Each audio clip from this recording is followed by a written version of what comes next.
ഇന്ന് ഒരുപാട് സന്തോഷത്തിലാണ്. എന്താണെന്ന് വെച്ചാൽ നമ്മുടെ ഹാപ്പി ഗയാൽസ് എന്നുള്ള ഫാമിലി 1K ആയിരിക്കുന്നു. അതായത് നമുക്ക് 1K സബ്സ്ക്രൈബേഴ്സ് ആയിരിക്കുന്നു. ഒരുപാട് സന്തോഷത്തിലാണ്. 1K എന്നത് എന്നെ സംബന്ധിച്ച് വലിയൊരു നമ്പർ തന്നെയാണ്. അപ്പോൾ ഇത് ആഘോഷിക്കണ്ടേ? സാധാരണ ഇപ്പോഴത്തെ ട്രെൻഡ് കേക്ക് മുറിച്ച് ആഘോഷിക്കുകയാണ്. എന്നാൽ എൻ്റെ വീട്ടിൽ ഈ 3 പേരെ പരിഗണിച്ചത് കൊണ്ട് ഞാൻ കേക്ക് വേണ്ടാന്ന് വിചാരിച്ചു. ആരൊക്കെയാണെന്ന് പറഞ്ഞാൽ ഗയാൽസും 2 ഗയാൽസും പിന്നെ അവരുടെ മുത്തശ്ശിയും അച്ചമ്മയും. ഈ 3 പേരെ പരിഗണിച്ചതുകൊണ്ട് ഞാൻ കേക്ക് വേണ്ട, പകരം പഴമയിലേക്ക് പോകാം. പണ്ടൊക്കെ നമുക്ക് എന്തെങ്കിലുമൊക്കെ ആഘോഷങ്ങളും അല്ലെങ്കിൽ സന്തോഷങ്ങളൊക്കെ വരുമ്പോൾ നമ്മൾ അപ്പങ്ങളൊക്കെയല്ലേ ഉണ്ടാക്കുക. അപ്പം ഞാൻ വിചാരിച്ചു നെയ്യപ്പം ഉണ്ടാക്കാമെന്ന് വിചാരിച്ചു.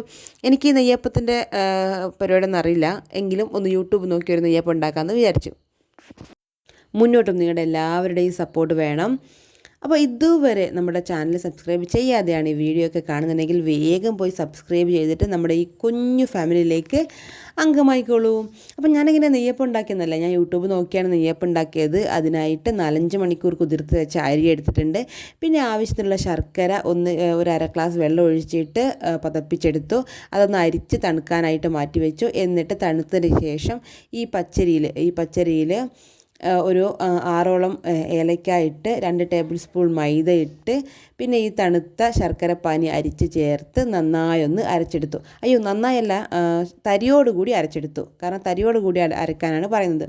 എന്നിട്ട് ഒരു ഓവർനൈറ്റ് വെക്കാനോ അല്ലെങ്കിൽ കുറേ സമയം വെക്കാൻ പറയുന്നത് 4-5 മണിക്കൂർ വെക്കാൻ പറയുന്നുണ്ട്. ഞാനൊരു 5 മണിക്കൂറോളം വെച്ചു. എനിക്ക് ഈ അരച്ചപ്പോഴേ കുറച്ചൊരു ലൂസായതുപോലെ എനിക്ക് തോന്നി കേട്ടോ. അതിൽ കുറച്ചും കൂടി ടൈറ്റാന്ന് തോന്നുന്നു. അപ്പോൾ ഞാൻ ഇടയ്ക്കൊന്നത് നോക്കി വീണ്ടും കുറച്ചൊരു മൈദപ്പൊടി ചേർത്തിട്ടുണ്ടായിരുന്നു. എങ്കിലും കുഴപ്പമില്ലാത്ത രീതിയിലുള്ള ഒരു ബാറ്ററായിട്ട് കിട്ടിയത്. ശേഷം നമ്മൾ വൈകുന്നേരം, ഞാൻ ഉച്ചയ്ക്കാണ് ഇതൊക്കെ അരച്ച് വെച്ചത്. വൈകുന്നേരം അപ്പോൾ കൂട്ടെടുത്ത് അതിലേക്ക് എള്ളും അതേപോലെ തന്നെ തേങ്ങാക്കൊത്തും കൂടി വറുത്ത് ചോപ്പിച്ച് അതിലേക്കിട്ടു. എന്നിട്ട് വെളിച്ചെണ്ണയിൽ ഒഴിച്ച് അപ്പാക്കിയെടുത്തു. ഇതാണ് ആ കൂട്ട്. അപ്പോൾ വെളിച്ചെണ്ണയിൽ ഒഴിച്ചപ്പോൾ ഈ പൊന്തി വന്നപ്പോൾ സെൻറ്ററിൽ മാത്രം ചെറുതായിട്ടൊന്ന് കുഴിഞ്ഞതുപോലെ തോന്നി.